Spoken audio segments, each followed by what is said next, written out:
Калі пасля фронта мой дзед Юля паехаў вучыцца ў Маскву на юрыдычны факультэт, дзе, дарэчы, быў на адным курсе са Святланай Алілуевай, дачкой Сталіна.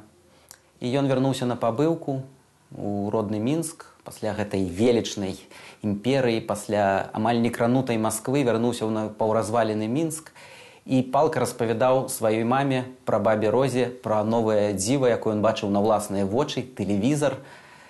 Ён доўга апавядаў ёй. Баба Роза слухала его, слухала, а пасля сказала: «Толік, ты ж разумны хлопчык, якія яшчэ зебры ў скрынях. Ты што, ім верыш? Дагэтуль нашай сям'і не ведаюць, хто такія гэтыя яны, якім прабаба Роза рэкамендавала не даваць веры, але я стараюся пільнавацца гэтага прынцыпу. Не верыць нікому і даваць веры толькі сямейным сагам».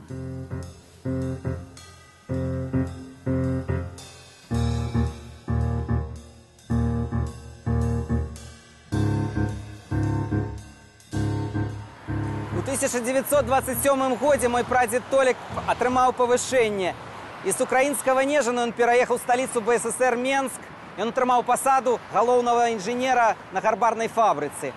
І вось, калі яны прыехалі з прабабай Розай, прыехалі на вакзал і выйшлі на прывакзальную плошчу і ўбачылі, як у калюжынах купаюцца гусакі, это абцёрканыя фурманкі. Баба Роза гэтак павярнулася да яго і сказала: «Слухай, Толік, якой глухмень мы прыехалі».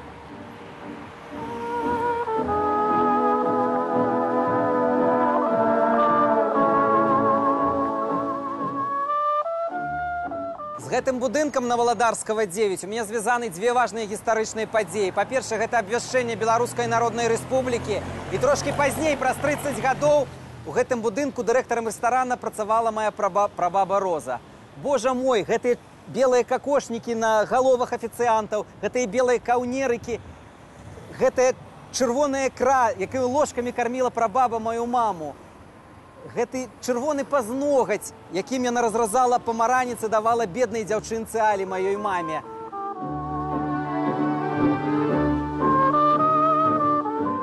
Тут харчавалася вся партэліта. І каты, і ахвяры. Адсюль выводзілі маю прабабулю ў кайданках за крадзеж сацыялістычнай маёмасці. Паверце мне, там было што скрадаць. І пасля гэтага мой дзед Юля кажа: у беларусаў няма сваёй гісторыі, калі ён сам і яго прабаба, яго маці і стваралі гэтую гісторыю.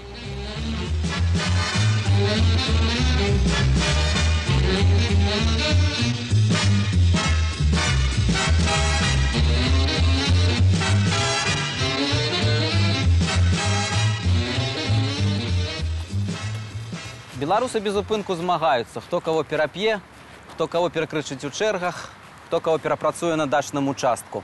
На жаль, справаздачы з гэтых першынства і неафіцыйных алімпіяд не патрапляюць у сродкі масавай інфармацыі. Мне бы вельмі хацелася, каб у маёй кнізе «Зборная Рэспублікі Беларусь па негалоўных відах спорту» гэтая барацьба была як след адлюстраваная. О, якія першарадныя жарсці віруюць у гэтай другой лізе беларускага грамадства. Усё навокал не так, як яно выглядае на першы пагляд. Усё роўная гэтая дзіцячая чыгунка, з якой у мяне звязана абсалютна не дзіцячая гісторыя.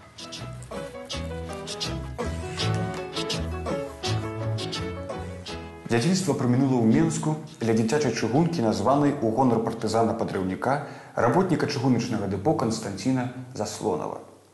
Не хаваю, катацца па чыгунцы, якая носіць імя чалавека, чым заняткам сталася рамантаванне цягнікоў, а потым іх падрыванне, было трывожна. На той чыгунцы пад наглядам дарослых працавалі дзеці. Дзеці-машыністы, дзеці-кандуктары, дзеці-праваднікі.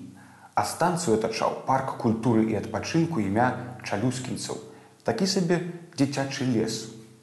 Згэтуль я зрабіў выснову, што паміж хваінаў парку знойдуцца таксама дзеці-падрыўнікі, якім дарослыя прачыталі кароткі, але змястоўны курс бомбабудавання і рэйка-разбурэння.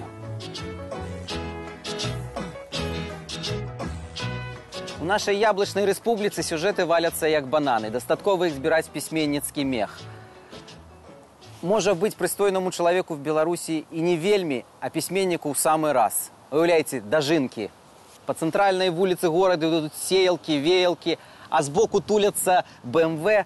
и их уладальники отхиляют позерки и уперлаются вачами у свои айподы. А у краме все для дома можно купить милиционера. Ходемте.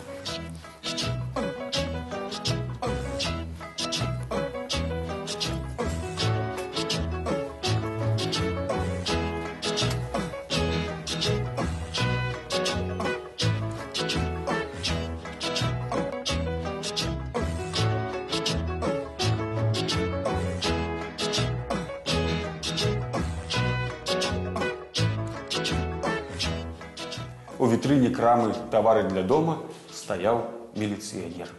Вядома, што быў робат, бо жывыя хатнія міліцыянеры ў нашу кіберэпоху даўно зрабіліся анахранізмам. «Возьмем крэдыты, купім, га?» – умольна прапанавала Таня, гледзячы на новую уніформу робата. Дома.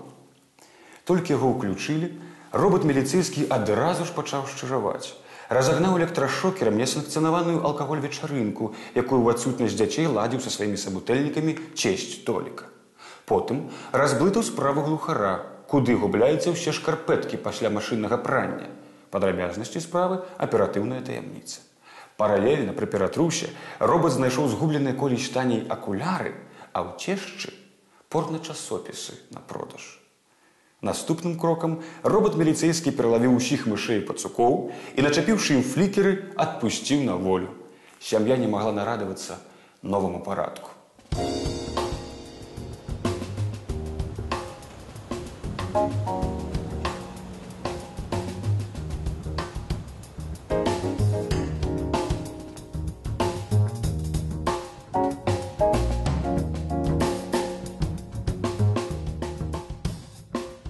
Кнігарня Логвіна, у якой я працую арт-дырэктарам, гэта хутчэй не толькі месца, дзе прадаюцца кніжкі, гэта яшчэ пляцоўка, дзе можа аўтар спаткацца сваім чытачом.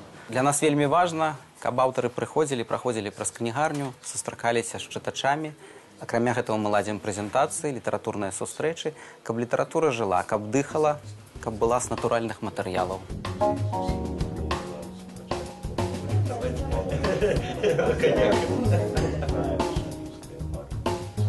Для мяне бясспрэчна, што проза Павла Касцюкевіча гэта падзея ў сучасным літаратурным працэсе. Мова, стыль і калі заўгодна нават светагляд ягонага пісьма не маюць у нас аналагаў. Але мяне больш за ўсё вабіць тая спагадлівая усмешлівасць, з якой ён распавядае пра мітрэнгі сваіх герояў. Да таго ж, ён выбітны перакладчык. І кожны раз праз пераклад Павла Касцюкевіча мы атрымлівалі бліскучую беларускую прозу. А ў доказ того, што все сказано мною правда, гэта той факт, што Павел Касцюкевич атрымаў першую і слынную прэмію гідройца летась.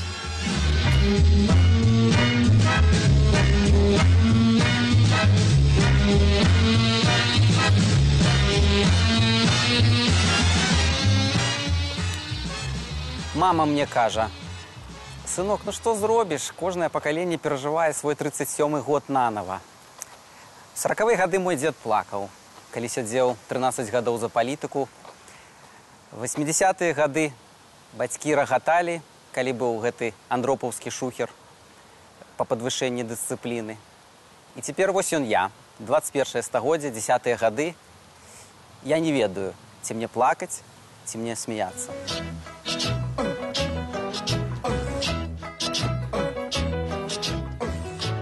Адным словам, адчай такі разруха. І ўсё неяк цукерачка крыва выходзіць.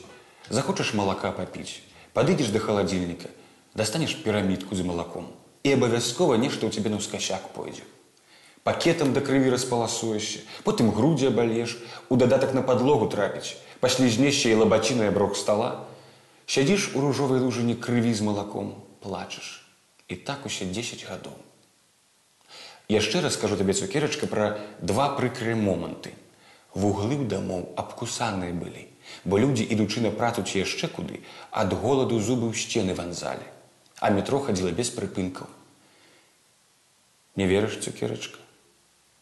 Правільна. Апошняя чыстая выдумка, а першая непрыемная, але правда.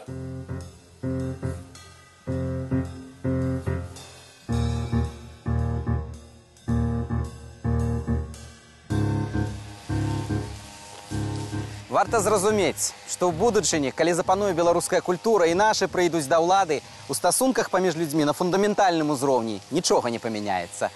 Каханне і нянавісць месцамі не памяняюцца. Старая добрая зайздрасць нават пры найлепшай дэмакратыі застанецца зайздрасцю.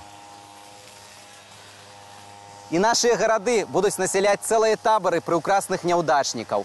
І гэты чалавек, пэўна, яшчэ не адно дзесяцігоддзя будзе маім сучаснікам. Незалежна ад колеру трусоў.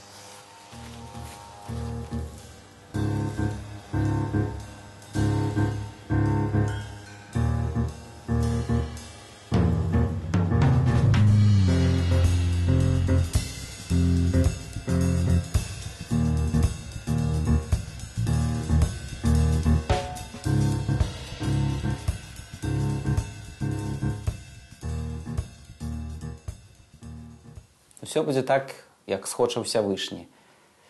Якія культуры, якія літаратуры, якія мовы знікалі з аблічча зямлі. І, на жаль, мы нічога з гэтым запарабіць не можам. Яшчэ нашыя дзеды сталі сведкам, як пакрышылася гэтая велічная, бліскучая ідышская цывілізацыя. Тое ж самае можа быць і з беларускай культурай.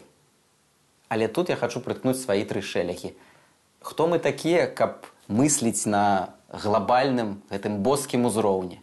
Таму я прапаную ўсім людзям беларускай культуры працягваць ставіць мэты і рабіць сваю справу, асабліва калі вы яе любіце.